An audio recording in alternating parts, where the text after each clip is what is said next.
What's up guys, my name is SnyperSama, but you can call me Sniper. Welcome back to the channel. In today's video, we are going over my Title Update 3 Meta SWITCHAXE build. Okay, this build is really nuts. This build is crazy, and just like what I said in my longsword video, Ardian weapons are still goated. They're still great, they still pump out crazy amounts of damage, and they are absolutely still worth it. Most times, more than not, though, you are going to, at least if you're fighting newer monsters, Sergios, Lagiacrus, even Mizitsune or Omega, some of the Arch-Tempered monsters, you're going to want to play into the elemental weaknesses of the monster, which means the Ardian weapons that have status effects fall off a little bit, but not a crazy amount. They're still viable, they're still good, which is why I'm going to be rocking my OG Mundus Altus Paralysis SWITCHAXE, rolled with 3 attack, plus 3 more attack in the reinforcement, and 2 sharpness. This is my perfect roll. I know that there's a lot of people that would want one of these sharpness rolls to go into the attack, but the damage multiplier that comes from having white sharpness versus an additional 5 raw attack, it's really nice, and it edges it out ever so slightly. So, at least for me, I prefer the sharpness. Ideally, this is what you're going to want to be looking for, though. 3 attack here, 3 attack here, and then sharpness ideally, but you could opt for element, I guess, or another attack, or affinity, ideally sharpness, okay? That's the wrong button. And then we have my hunting horn. We are rocking New Udra Gamma helmet, the Gamma Radow arms, and the Gamma Radow greaves, with Lagiacrus Beta in the chest and in the waist, the coil, with my new favorite charm, the Attack Boost 3, okay? And then Mending Mantle, of course, because monsters hit hard, and I don't like that, okay? The reason we are rocking it like this is because, if you do not know, when you have any of the 3 Arch-Tempered monsters, so New Udra, Radow, Uthduna, if you have beaten them and crafted their armor, each of them has Lord Soul or Guts / Tenacity attached to it. What this is going to do is going to give you an additional 5% damage increase. As long as you have 3 pieces, you get to activate that skill. Those 3 pieces can be from any of the Arch-Tempered monsters. So you got 15 to choose from.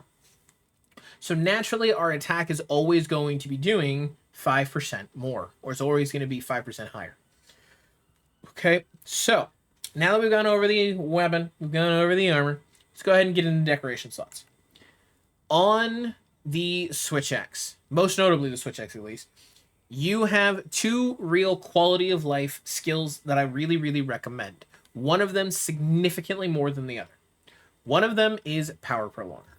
Power Prolonger states is that your longswords, your dual blades, your insect glaives, your SWITCHAXE, and your charge blades stay powered up longer. What this means is when you are using that weapon, if you are new to the weapon, you need to quote-unquote level it up. The way you level it up is just by attacking with it. Same thing happens with charge blade.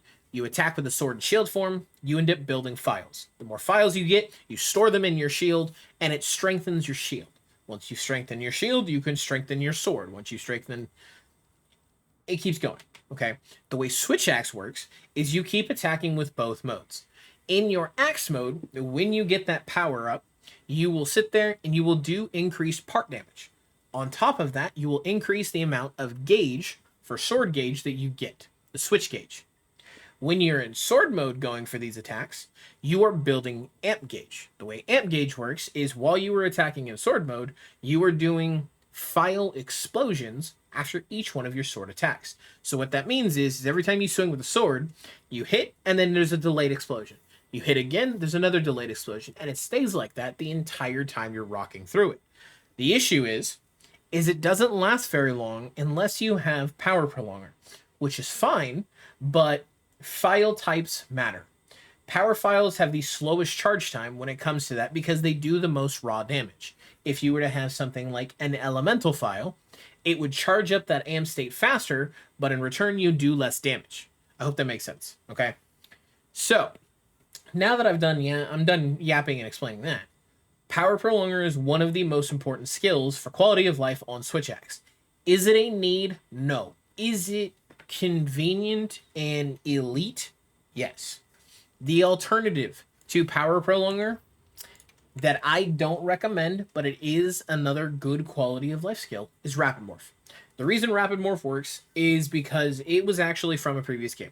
Rapid Morph came from Monster Hunter Rise / Sunbreak, and there was a loop on SWITCHAXE where you could go between your axe mode and your sword mode, and that was the combo. That's just how it worked. You literally would swing, swing, switch, swing, swing, switch, swing, swing, switch. And because of that, and Rapid Morph's inclusion of it, you were able to do it faster, and it was actually the most optimal way to play. Thanks to some of the new moves the SWITCHAXE got in Wilds, most notably Full Release Slash, it doesn't really work as well anymore. It's just not as good. It's really good for keeping uptime on your amp gauge.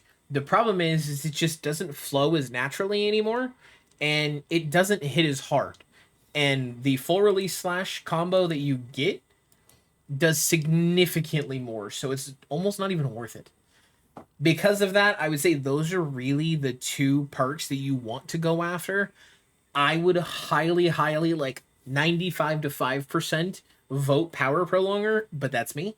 You make your choice. And then we have two critical boost jewels.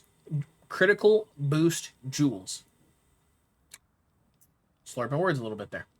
Next up, we have 1, 2, 3 Tenderizer jewels. The reason for this is because it allows us to max out our weakness exploit. Then we have 1, 2 Mighty Jewels, followed by a Jumping Jewel and a Counter Jewel. Now, back to yapping. If you don't know, Maximum Might is one of the best possible perks that you can have on SWITCHAXE. And the reason for it is because SWITCHAXE minus the Wild Swing Axe attack does not consume stamina when you are attacking. The only things that consume stamina are your rolling capabilities. But since in Axe mode you have offsets, and in Sword mode you have counters, depending on how proficient you are with SWITCHAXE or how proficient you are at fighting whatever monster you're fighting, you don't really need to roll. Which means Maximum Might is almost always active, which is huge. On top of that, we have the Stamina Surge, just from our armor naturally, which is going to make things even easier about keeping our stamina as high as possible, keeping it full, so Maximum Might is always active. Counter Jewel is here, because if you don't know, while you are using the Sword mode parry, or counter, Counter Strike actually procs. Even though you don't get hit, you don't get knocked back, you kind of take chip damage, it works. So it's really, really nice to have.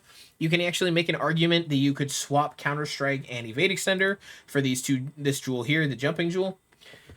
The last real quality of life skill, at least in my opinion, for SWITCHAXE is Evade Extender. And that's because, once again, in Sword mode, you're in this weird limbo area. You don't get to just roll naturally. You just move a lot slower. And because you move a lot slower, you don't have as much movement speed. You're not able to just kind of... You almost hop. Like you're on Lance and Gunlance, but you're not that bad quite yet. Because of that, I choose Evade Extender. It's just a great perk. It really helps. It's really, really nice to kind of keep going. But you could make an argument that Counter-Strike is better. At least for me, it's kind of like Burst. I either want all of it or I want none of it when it comes to Counter-Strike, which is why we only have one level of Counter-Strike, and most of my builds only have one level of Burst unless I'm actively going for it. It's the same kind of concept. And then we have 1, 2, 3, 4, 5, 6, 7 defense jewels. This was a hot topic in my comments on YouTube this past week. I don't know why there's so many people that diss on this perk, but I'm going to break it down for you guys, okay? When you have defense boost, at level 1, you only get +5. It's not a lot, I won't lie. Out of the 500 that I have, adding 5 is not going to make or break me. But if I were to take all of this off, I would lose +5 resistances to everything, an additional 35%, and a 10% difference. The difference in adding defense boost is insane. I don't know why so many people are sleeping on it. Maybe it's because their favorite YouTuber said that it's not good and you're just going to get one shot anyways. I'm here to tell you, you're not. If you have extra 1 slots, throw them in. It is almost as consistent as putting in something like Divine Blessing and Recovery Up and Recovery Speed. And the reason for it is because you'll just be able to survive more hits. Sergios, most notably, has a one-shot kung fu kick move where he flies into the sky, he kicks down, and it's like a diving kick. His foot gets stuck on the ground. I have been hit by that I don't know how many times. I've done the testing, I've done the damage testing. When I didn't have defense boost, I would lose basically all of my health to where if Sergios kept going, I was done. I wasn't surviving, I was getting carded. After adding defense boost, it would take about 2/3 of my health. Don't get me wrong, that's still a lot, but I'm able to survive. I'm able to move around and keep the hunt going. If you are a seasoned hunter, do you need defense boost? No. It's also really nice, though, to sacrifice a little bit of that offense for something quality like defense, so you don't have to worry as much, you know? I'm not sure what the hatred towards the skill is. It's not as bad as it used to be, at least in my opinion. It's actually pretty solid, and it saved me more times than I can count. So, that's my little rant on why I think defense boost is good, and why I think you should give it a shot. And if you haven't yet, do so. You'd be surprised how many more hits you might survive. But lastly is the Golden Age Charm, and we get our 4 attack boosts from this thing. The only alternative that I could give, at least in the charm department goes, if you want Rapid Morph and Power Prolonger, is to try and get a Rapid Morph charm or a Power Prolonger charm. Other than that, this is kind of what I would rock, and this is definitely what I've been using when I'm on SWITCHAXE. This build is great. It kind of checks all the boxes for me. It does wonderful damage. The weapon is not easily interchangeable, but with a couple of tweaks, it's pretty good. That is going to do it for today's build, guys. Thank you all for coming and watching. Thank you all for hanging out. Don't forget to like, don't forget to comment, don't forget to subscribe, and I'll see all of you in the next one. Farewell. No, I don't take shit. I got no love for the fakeness. If you wanna play tough and wanna hate this, I'll always show up.